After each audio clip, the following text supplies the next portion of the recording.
Hello dear students, today we are going to learn and understand the question and answers of lesson number 11 cell structure and microorganisms from 7th standard general science. टेक्स्टबुकमध्ये page number 80 वर हा exercise दिलेला आहे. आजच्या व्हिडिओमध्ये या एक्सरसाइजमध्ये जे questions विचारलेले आहेत त्यांचे आन्सर्स आपण डिस्कस करणार आहोत. सो फर्स्ट क्वेश्चन आहे आन्सर द फॉलोइंग क्वेश्चन्स. त्यातील फर्स्ट आहे what is a cell. Cell म्हणजे काय? So answer the structural and functional unit of the body is called a cell. सजीवांच्या रचनेचं आणि कार्याचं सगळ्यात छोटं एकदम छोटंसं युनिट म्हणजे सेल.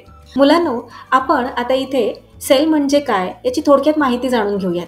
म्हणजे एक्झाममध्ये या टॉपिकवर आधारित कोणत्याही प्रकारचा क्वेश्चन तुम्हाला विचारण्यात आला तरी सुद्धा तुम्ही त्याचे आन्सर खूप इझिली राईट करू शकता.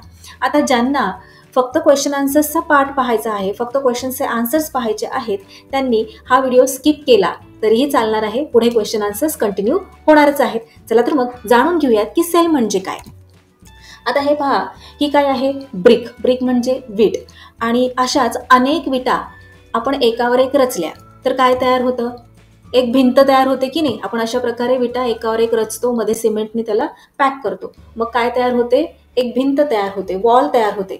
आणि अशा काही वॉल्स एकत्र आल्या की एक रूम तयार होते. आणि अशाच बऱ्याच रूम्स एकत्र आल्या की एक छानसे हाऊस तयार होते, हो ना?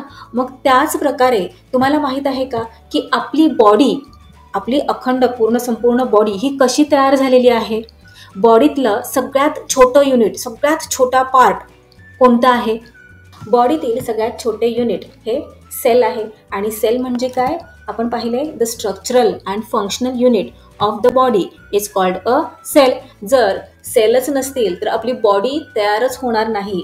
या जगामध्ये जेवढे केवढे लिव्हिंग थिंग्स आहेत ते सगळे लिव्हिंग थिंग्स हे सेलपासूनच तयार झालेले आहेत. So the structural and functional unit of the body is called a cell. आता असे अनेक सेल्स एकत्र आले की काय तयार होतं? टिश्यू तयार होतात. हे पहा, a tissue is a group of cells with similar structure and function. मग असेच बरेच टिश्यूज एकत्र आले की काय तयार होतं? ऑर्गन तयार होतं. So tissues that work together to serve a specific function or job, for example heart, lungs, etc. अनेक टिश्यूज एकत्र आले की त्या टिश्यूज पासून वेगवेगळे ऑर्गन्स हे तयार होत असतात. आणि मग असेच बरेच ऑर्गन्स एकत्र आले की काय तयार होतं? ऑर्गन सिस्टीम तयार होते की नाही? A group of organs that work together to perform a specific function like the digestive system. हे पहा, असे अनेक ऑर्गन्स इथे पहा एकत्र आले की ऑर्गन सिस्टीम तयार होत असते. तुम्हाला तर माहित आहे आपल्या बॉडीमध्ये किती साऱ्या ऑर्गन सिस्टीम्स आहेत. कोणत्या कोणत्या आहेत? Skeletal system, respiratory system, muscular system, circulatory system, digestive system, nervous system, हो की नाही? मग या सगळ्या सिस्टीम्स कशा तयार झालेल्या आहेत? खूप सारे ऑर्गन्स एकत्र येऊन आपली ऑर्गन सिस्टीम्स तयार झालेले आहेत बॉडीच्या आतमध्ये. So a group of organs म्हणजे खूप सारे ऑर्गन्स एकत्र येतात. A group of organs that work together to perform a specific function like the digestive system. हे पहा, इथे डायजेस्टिव्ह सिस्टीमच दाखवलेली आहे की नाही? यामध्ये किती सारे ऑर्गन्स एकत्र आलेले आहेत. सो असे मग बॉडी तयार होत असते खूप साऱ्या ऑर्गन सिस्टीम्स. हे पहा, इथल्या या सगळ्या ऑर्गन सिस्टीम्स एकत्र आल्या की काय तयार होते? आपली बॉडी तयार होत असते. मग आपण आपल्या या लेसनमध्ये काय शिकणार आहोत? बॉडीतलं सगळ्यात छोटं युनिट कोणतं आहे? सेल. आणि सेल म्हणजे काय? तर सजीवांच्या रचनेचं आणि कार्याचं सगळ्यात छोटं युनिट म्हणजे सेल. या सेलबद्दल आपण जाणून घेणार आहोत. मग मला सांगा, आपल्या बॉडीमध्ये किती सेल्स असतील?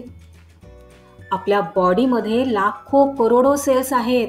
लाखो करोडो सेल्स एकत्र येऊन आपली बॉडी फॉर्म झालेली आहे. पण मग हे सेल्स पाहतात तरी कसे? हे सेल्स आपल्याला नेकेड आईजने पाहता येतात का? तर नाही. त्यासाठी आपल्याला मायक्रोस्कोपचा यूज करावा लागतो. तुम्हाला माहित आहे का, सगळ्यात आधी अँटॉन व्हॅन लिऑनहुक यांनी फर्स्ट मायक्रोस्कोप कन्स्ट्रक्ट केलेला आहे. आणि for the first time he observed live bacterial and protozoan cells under this microscope. मुलांनो, तुम्हाला माहित आहे का, तुम्ही हे सेल्स पाहू शकता. तुमच्या स्कूलमध्ये टीचरच्या हेल्पने काय करायचं आहे, सायन्स लॅबमध्ये मायक्रोस्कोप असेल, त्या मायक्रोस्कोप खाली तुम्ही ऑनियनमध्ये असलेले सेल्स पाहू शकता. काय करायचं आहे, तर ऑनियन घ्यायचं आहे, त्याला कट करायचं आहे, कट केल्यानंतर त्याची एक सेगमेंट घ्यायची आहे. त्या सेगमेंटवर थिन पातळ असा एक ट्रान्सपरंट कलरचा लेअर असेल, तो सावकाश चिमटीच्या मदतीने बाजूला काढायचा आहे. हे पहा, अशा प्रकारे तो कायचा दिसेल. आणि मग याला काय करायचं आहे, मायक्रोस्कोप खाली ठेवायचं आहे. मायक्रोस्कोप खाली ठेवल्यानंतर तुम्हाला अशा प्रकारचे सेल्स दिसतील. बघा आता या सेल्सच्या आतमध्ये काय काय असतं, तर हे पहा, आपण जरा पाहूयात की इथे काय काय दिलेलं आहे. सो प्रत्येक ठिकाणी तुम्हाला रेक्टँग्युलर शेपचा सेल दिसतोय, ओके नाही. आणि त्या सेलच्या बॉर्डरला हे पहा, ही जी बॉर्डर आहे त्याला काय म्हणतात, सेल वॉल. आणि आतमध्ये असतो तो पूर्ण सेल. प्रत्येक सेलच्या आतमध्ये तुम्हाला पिंक कलरचा डॉट दिसतोय, ओके नाही. प्रत्येक सेलच्या आतमध्ये आहे, त्याला काय म्हणतात, न्यूक्लियस. आलं लक्षात. अशा प्रकारे तुम्ही लाईव्ह पाहू शकता की सेल्स कसे असतात मायक्रोस्कोपच्या मदतीने. आता सेल्स किती प्रकारचे असतात, there are 2 types of cells, prokaryotic and eukaryotic. Prokaryotic cells विकसित नसतात, we can't see them with our naked eyes. आपण उघड्या डोळ्यांनी त्यांना पाहू शकत नाही. जसे की कोरोना व्हायरस, वेगवेगळे आजार पसरवणारे व्हायरस. तुम्हाला आठवतंय का, जेव्हा कोरोना व्हायरस आला होता तेव्हा तो दिसत होता का आपल्या उघड्या डोळ्यांनी आपल्याला? नाही, तो खूपच सूक्ष्म, खूप छोटा असतो, ओके नाही. त्यामुळे तो आपल्याला दिसत नव्हता. जर तो दिसत असता तर आपण सगळ्यांनी झुरळ कशी मारतो त्याप्रमाणे आपण त्यांना मारून टाकलं असतं की नाही. राहिला असतं का कोरोना व्हायरस जिवंत? इतका विध्वंस त्याने केला असता का? तर नाही, ओके नाही. मग कोरोना व्हायरस, वेगवेगळ्या प्रकारचे आजार पसरवणारे व्हायरसेस हे कशामध्ये येतात, तर प्रोकॅरियोटिक्समध्ये येतात. प्रोकॅरियोटिकमध्ये जे ऑर्गॅनिझम येतात ते युनिसेल्युलर असतात, म्हणजे एकच सेल असतो त्यांच्यामध्ये.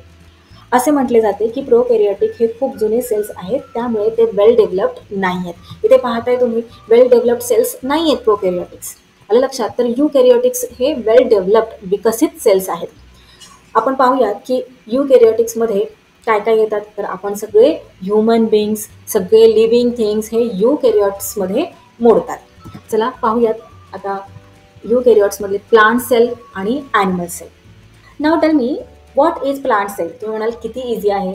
Sale which is present in plant is called plant cell, आणि cell which is present in animal is called animal cell.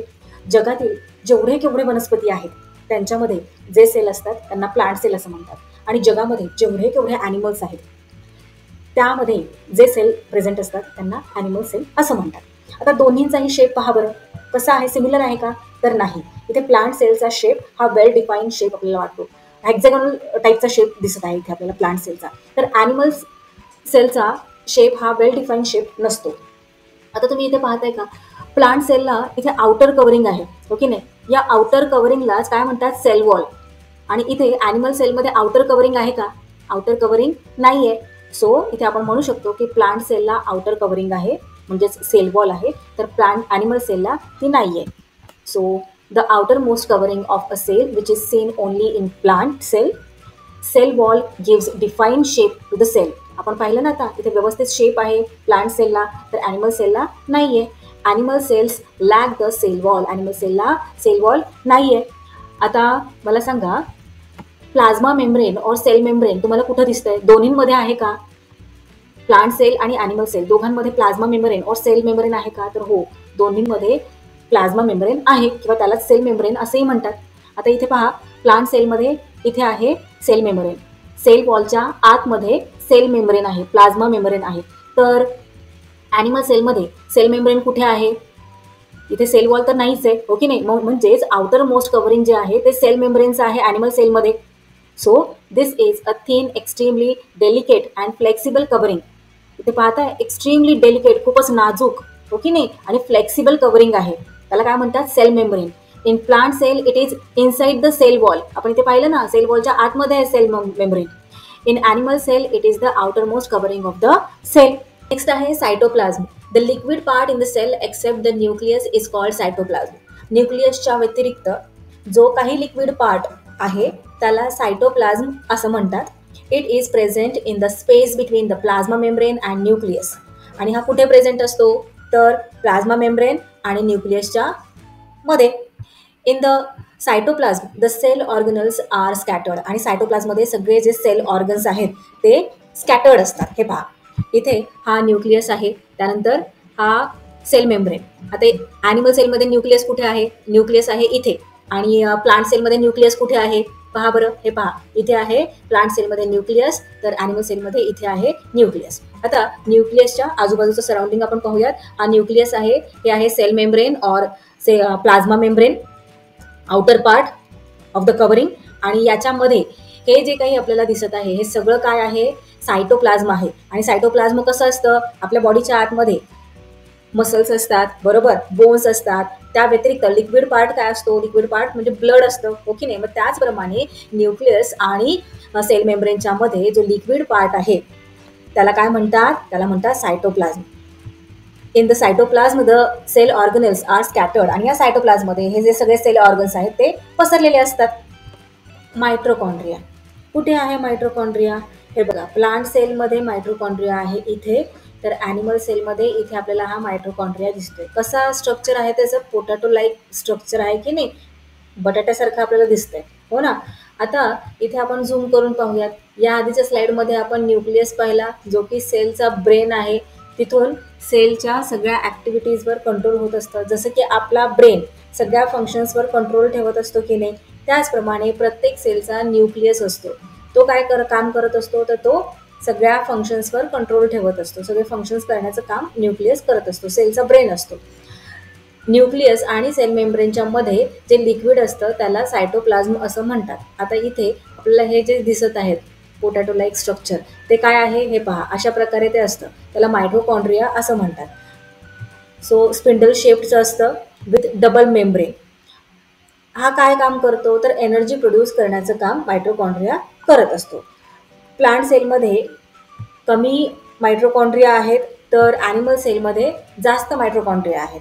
आता ॲनिमल्स सतत मूव्ह होत असतात, त्यांना जास्त एनर्जीची गरज असते, तर प्लांट्सला ॲनिमल्सच्या मानाने थोडी कमी एनर्जीची गरज असते. त्यामुळे प्लांट्समध्ये कमी मायट्रोकॉन्ड्रियाज असतात, तर ॲनिमल सेलमध्ये बरेच मायट्रोकॉन्ड्रिया असतात.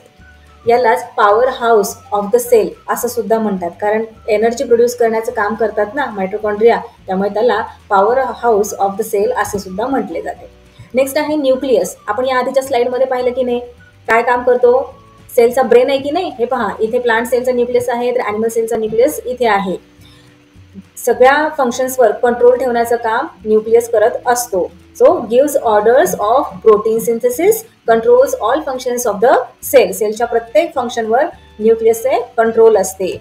आता आपण पाहूयात एंडोप्लाझ्मिक रेटिक्युलम कुठे आहेत? हे बघा, प्लांट सेलमध्ये इथे दिसत आहेत ना तुम्हाला, नेट लाईक स्ट्रक्चर आहे, तर ॲनिमल सेलमध्ये इथे या ठिकाणी आहेत एंडोप्लाझ्मिक रेटिक्युलम.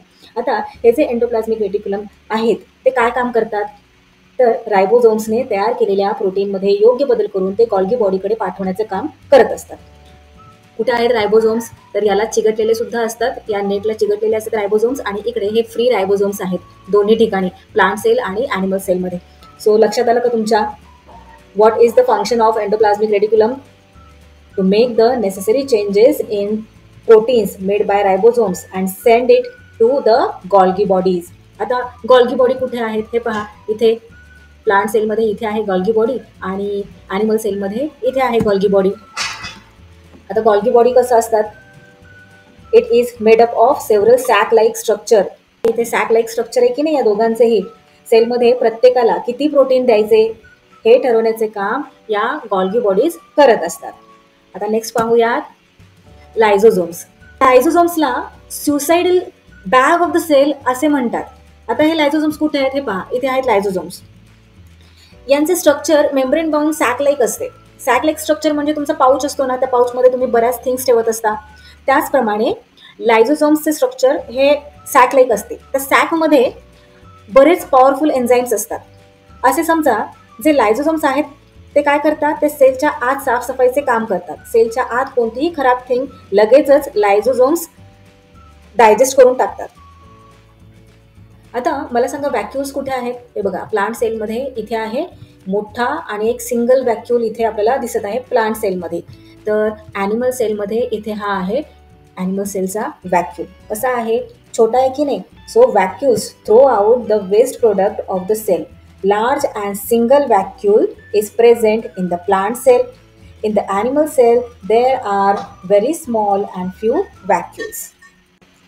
आता इथे तुम्हाला सेल म्हणजे काय हे सगळं व्यवस्थित कळलं असणार आहे. चला आता आपण आपले क्वेश्चन आन्सर्स पाहूयात. So what is a cell? The structural and functional unit of the body is called a cell. Next question, name the different organelles in a cell. आता इथे तुम्ही स्वतः सांगू शकता की नाही की कोणकोणते सेलमधले ऑर्गनल्स आहेत. Nucleus, endoplasmic reticulum, ribosome, Golgi body, lysosomes, mitochondria, plastids, vacuoles are all different cell organelles. Next आहे question, what are microorganisms? So answer, the living organisms on the earth which are in every environment but can be seen only under compound microscope are called microorganisms. Next question, which are the different types of microorganisms? वेगवेगळ्या प्रकारचे micro organisms कोणते आहेत? So bacteria, virus, fungi, algae and protozoa are all the different types of micro organisms. Next पाहूयात question, fill in the blanks. The organelle called the dash is present in plant cells only.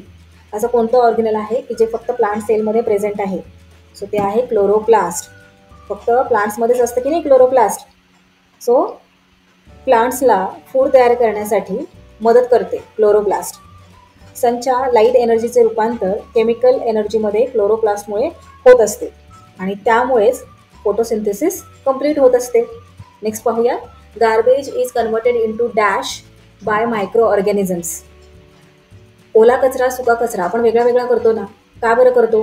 कारण ओल्या कचऱ्यामुळे काय तयार होत असते? Fertiliser, खत तयार होत असते. आणि हे खत कसे तयार होते? कोण तयार करतं? ओल्या कचऱ्याचं फर्टिलायझर कसं तयार होतं? तर हे जे सगळे छोटे छोटे मायक्रो ऑर्गॅनिझम्स आहेत त्यांच्यामुळे ओल्या कचऱ्याचे रूपांतर फर्टिलायझरमध्ये होत असते. So garbage is converted into fertilisers by micro organisms. In the cell photosynthesis is carried out with the help of. आत्ताच आपण चर्चा केली की नाही, फोटोसिंथेसिस कोणामुळे होत असते कंप्लीट? तर क्लोरोप्लास्टमुळे. And electron microscope is necessary for the study of. Electron microscope कोणत्या अभ्यासासाठी गरजेचं आहे?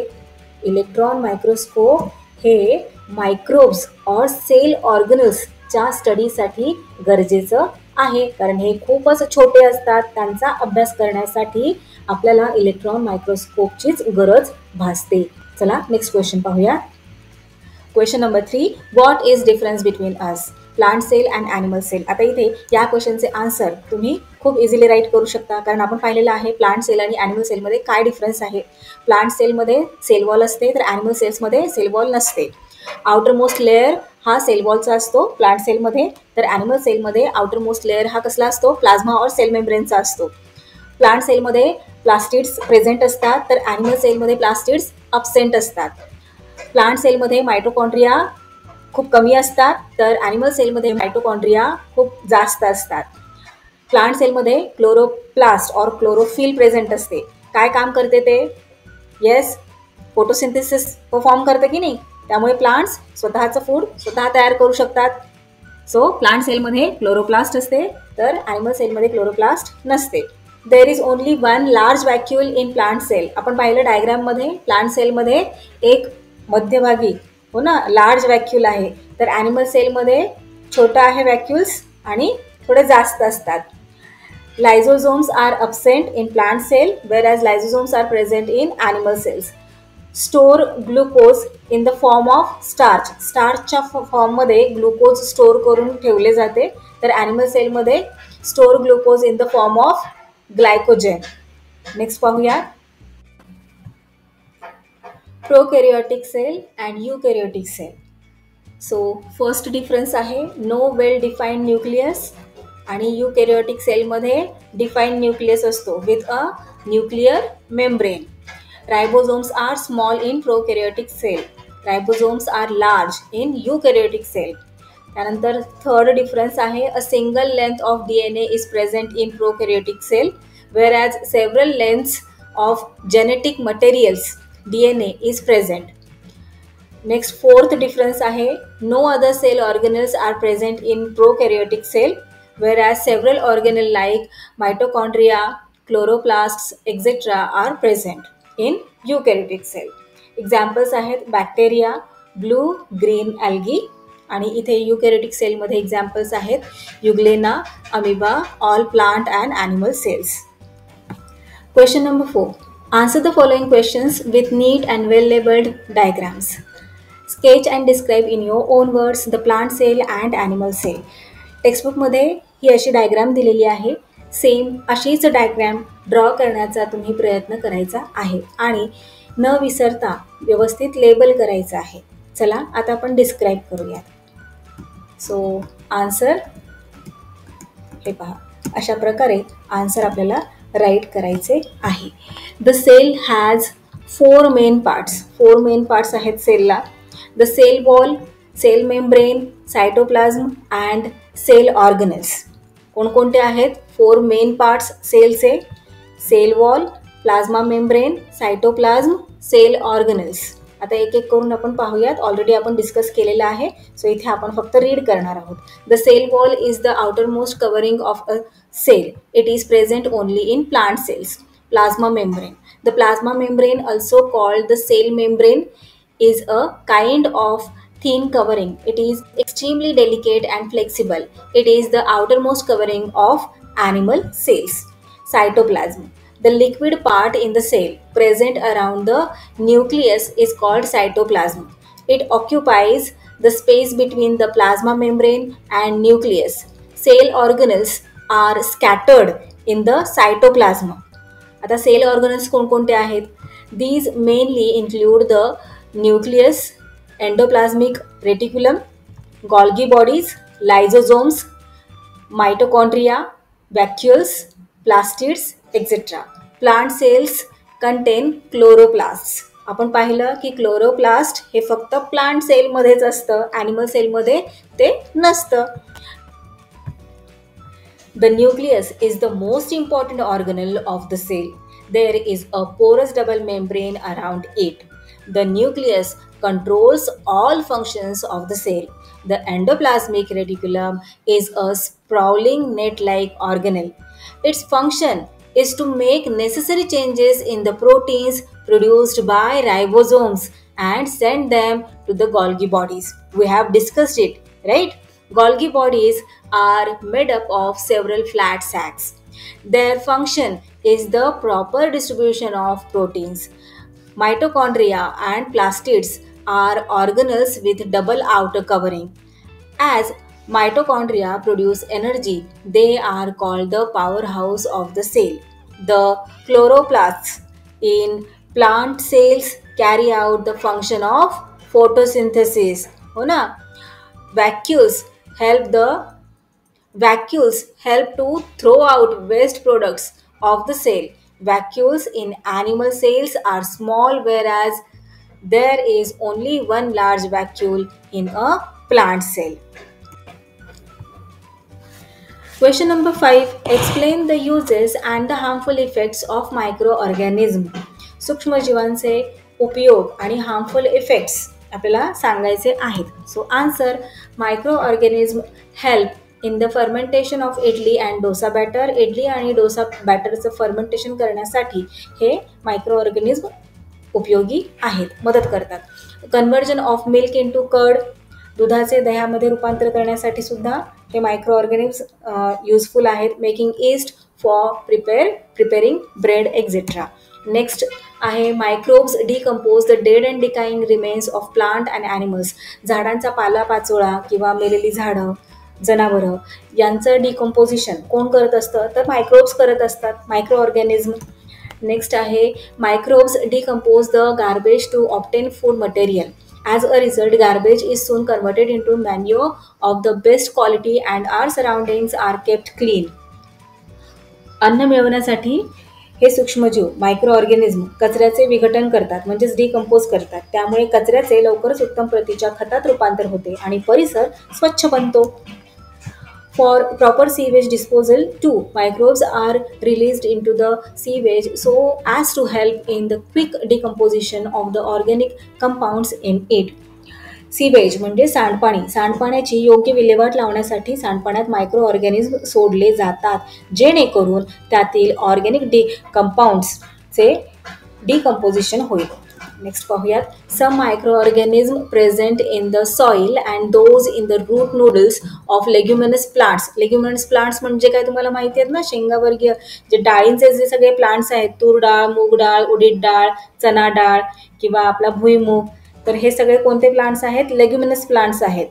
So some micro organism present in the soil and those in the root nodules of leguminous plants convert atmospheric nitrogen into its compounds.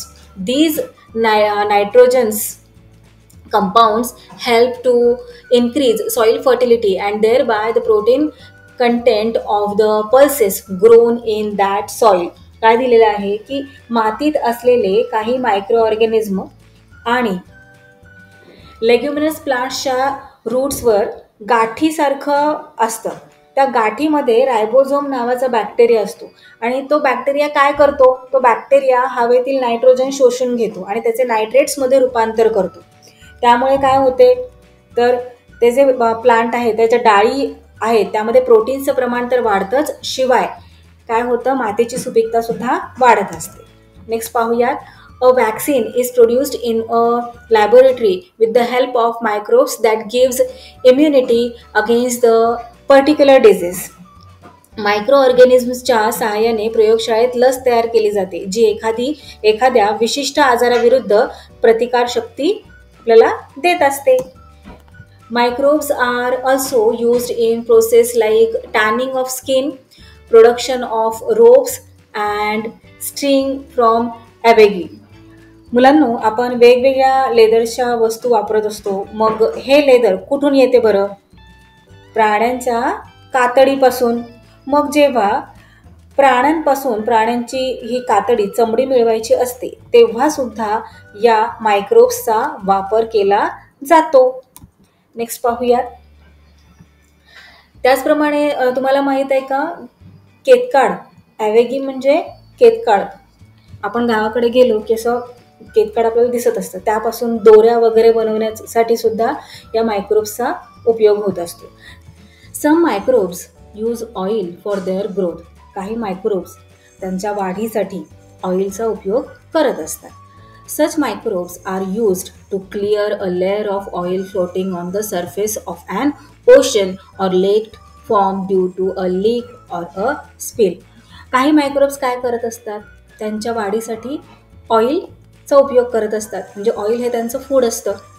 मग जेव्हा समुद्रावर oil सांडलं जातं किंवा तळ्यामध्ये oil सांडलं जातं, तेव्हा हे मायक्रोब्स ते ऑइल क्लिअर करून टाकत असतात. चला, आता हे आपण युजेस पाहिले. आता हार्मफुल इफेक्ट्स पाहूयात मायक्रोब्सचे. As micro organism use foodstuffs for their own nutrition, some microbes release toxic materials into the food. Such toxins spoil the food. Eating such spoiled food can cause loose motions and vomiting. Pathogens may be present in water bodies contaminated with sewage and dirt from the surroundings, in food left uncovered in unhygienic conditions with houseflies sitting on it, etc. If such contaminated म्हणजे दूषित, if such contaminated food or water is consumed म्हणजे ग्रहण करणे, खाणे, पिणे, we may fall ill with diseases of the alimentary canal like amoebiasis, typhoid, cholera, hepatitis, gastro, etc. Pathogens are released in the air when a person having an infection of the respiratory tract sneezes or coughs. A healthy person may get infected with such pathogens on breathing in the same air and contract diseases like common cold, cough, diphtheria, pneumonia, tuberculosis, etc. Mosquitoes reproduce in places like heaps of garbage, drains, stagnant water, etc. तुम्हाला माहीत आहे mosquitoes कुठे reproduce होत असतात? हो की नाही? Garbage, drains, stagnant म्हणजे साचलेलं पाणी. Microbes that cause diseases like malaria, dengue, elephantiasis, yellow fever, chikungunya, Zika virus, etc. gain entry into the human body through the bite of a female mosquito. Question number 6, give scientific reasons. Diseases spread on a large scale during periods of heavy rainfall and floods. खूप जास्त पाऊस पडायला लागला किंवा पूर आला तर खूप आजार पसरतात. The spread of disease is most likely during heavy rainfall and floods. The water and food gets contaminated. The waterlogging causes growth of microorganisms and houseflies. Waterlogging म्हणजे पाणी साठून राहणे. पाणी साठून राहिल्यामुळे काय होतं, सूक्ष्मजीव आणि हाऊसफ्लाईज झपाट्याने त्यांची वाढ होत असते. They spread the pathogens rapidly. The humid atmosphere induces food spoilage. Even if flood water receds म्हणजे कमी होणे, पुराचं पाणी जरी कमी झालं तरी काय होतं, द पडल formed helps in the breeding of mosquitoes. जे पडल्स फॉर्म झालेले असतात पुराच्या पाण्यामुळे, त्या पडल्समध्ये मच्छर खूप झपाट्याने वाढतात. All such reasons are responsible for epidemic spread of diseases. There is a possibility of food poisoning if we eat stale food. Stale food म्हणजे शिळं अन्न. शिळं अन्न खाल्ल्यामुळे आपल्याला फूड पॉयझनिंग होऊ शकते. Answer होऊयात. Fungus grows quickly on moist and stale food. Some microbes release toxic materials. काही microbes toxic materials release करत असतात. कोणत्या प्रकारचे टॉक्सिक मटेरियल, तर एन्टेरोटॉक्सिन्स into the food. Such toxins spoil the food. Eating such spoiled food can cause loose motions and vomiting. Soil is turned over during tilling. जमिनीची मशागत करतेवेळी माती वर खाली केली जाते. काय कारण आहे त्यामागचे? Micro organisms present in the soil help in decomposing of dead and decaying remains of plants and animals, thus increasing the fertility of soil. आता मुलांनो मला सांगा की झाडाचा पालापाचोळा किंवा मेलेले जे प्राणी आहेत, रस्त्यावर उंदीर मरून पडतो, कुत्रा मरून पडतो, मांजर, कावळा किंवा पिजन, हे बरेच असे प्राणी आहेत, पक्षी आहेत की जे मरून पडतात. ते काही दिवसांनी आपल्याला दिसत नाहीत तिथे. मग असे का होते? ते कुठे जातात? तर त्यांचे डिकम्पोजिशन होत असते. मग हे कोण करतं? तर जमिनीमध्ये, मातीमध्ये असलेले मायक्रो ऑर्गॅनिझम्स. सो जमिनीत असलेले मायक्रो ऑर्गॅनिझम वनस्पती व प्राण्यांच्या मृत व कुजलेल्या अवशेषांचे विघटन होण्यास मदत करतात, डिकम्पोजिशन होण्यास हेल्प करत असतात. आणि त्यामुळे मातीची सुपीकता वाढते. फर्टिलिटी म्हणजे सुपीकता, माती सुपीक होत असते. Bye turning the soil during tilling the micro organisms get spread out, even thus speeding the process of decomposition and fertility of the soil. जमिनीची मशागत करताना माती वर खाली फिरवल्यामुळे मायक्रो ऑर्गॅनिझम पसरतात, स्कॅटर्ड होतात आणि त्यामुळे जमिनीची सुपीकता तर वाढतेच, शिवाय डिकम्पोजिशन प्रोसेस सुद्धा लवकर होत असते. चला आता नेक्स्ट आन्सर पाहूया. Fungus grows quickly in moist और ह्युमिड कंडिशन्स. मॉइस्ट और ह्युमिड कंडिशन्स म्हणजे दमट वातावरण. आणि फंगस म्हणजे तुम्हाला माहीतच आहे, बुरशी. तुम्ही ब्रेड किंवा चपाती एखाद्या डब्यामध्ये 2 ते 3 दिवस जर ठेवली तर 2-3 दिवसांनंतर त्याच्यावर जे उगवलेलं तुम्हाला दिसतं असं व्हाईट ग्रीनिश कलरचं, ते काय असतं? फंगस, बुरशी असते. मग काय दिलेलं आहे क्वेश्चनमध्ये? Fungus grows quickly in moist और ह्युमिड कंडिशन्स. मॉइस्ट आणि ह्युमिड कंडिशन्समध्ये फंगस हे भराभर झटपट वाढतात. काय कारण आहे त्यामागचे? चला आन्सर पाहूयात. Moist and humid conditions are favourable म्हणजे सुटेबल, पोषक for the growth of fungus. Therefore they grow quickly in moist and humid conditions. ओलसर व दमट वातावरण बुरशीच्या वाढीसाठी, फंगसच्या वाढीसाठी सुटेबल असतं, अनुकूल असतं. त्यामुळे ओलसर व दमट वातावरणात त्यांची झपाट्याने वाढ होत असते. चला नेक्स्ट क्वेश्चन पाहूयात. Question number 5.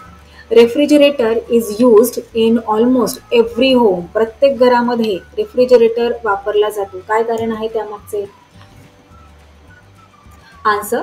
The optimum temperature for the growth of micro organisms 15 degree Celsius to 35 degree Celsius. Micro ऑर्गॅनिझम्सच्या वाढीसाठी किती टेम्परेचर अनुकूल असते, पोषक असते? तर 15 degrees Celsius to 35 degrees Celsius. The temperature inside a household refrigerator is maintained at 4 degrees Celsius. घरगुती जे रेफ्रिजरेटर असतात त्यामधील टेम्परेचर 4 डिग्री सेल्सिअस इतके असते.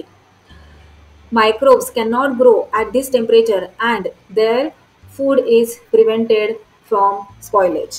या टेम्परेचरमध्ये म्हणजे किती टेम्परेचरमध्ये 4 डिग्री सेल्सिअस इतके टेम्परेचर असते की नाही रेफ्रिजरेटरचे. मग या टेम्परेचरमध्ये मायक्रोब्स वाढू शकत नाहीत आणि अन्न सुद्धा खराब होत नाही आपण जे रेफ्रिजरेटरमध्ये ठेवतो ते. Therefore a refrigerator is used in almost every home आणि त्यामुळेच जवळजवळ प्रत्येक घरात रेफ्रिजरेटरचा वापर केला जातो. Bread rises during baking. जेव्हा आपण ब्रेड बेक करत असतो तेव्हा ते ब्रेड फुगतं. काय कारण आहे त्यामागचं? कारण त्यामध्ये आपण ईस्ट ॲड केलेलं असतं आणि ईस्ट हे एक प्रकारचं फंगस आहे. सो आन्सर पाहूयात. When the bread is prepared yeast is added to it. Yeast is a type of fungus. It undergoes process of fermentation in the batter of bread and released carbon dioxide. Therefore, the bread rises during baking. आपण bread बनवताना त्यामध्ये east टाकतो. East हे एक प्रकारचं fungus आहे आणि हे फंगस आपल्या बॉडीसाठी चांगलं आहे. नाहीतर तुम्ही म्हणाल की शी आपण फंगस खातो. फंगस हे चांगलं आहे. ईस्ट हे फंगस चांगलं आहे आपल्या बॉडीसाठी. दह्यामध्ये पण बॅक्टेरिया असतात आणि हे बॅक्टेरिया आपल्या बॉडीसाठी चांगले असतात. सो ईस्ट ॲड केल्यामुळे काय होतं कार्बन डायऑक्साईड त्यामधला रिलीज होतो आणि त्यामुळे ब्रेड जेव्हा आपण बेक करतो तेव्हा ते राईज होतो फुगतो.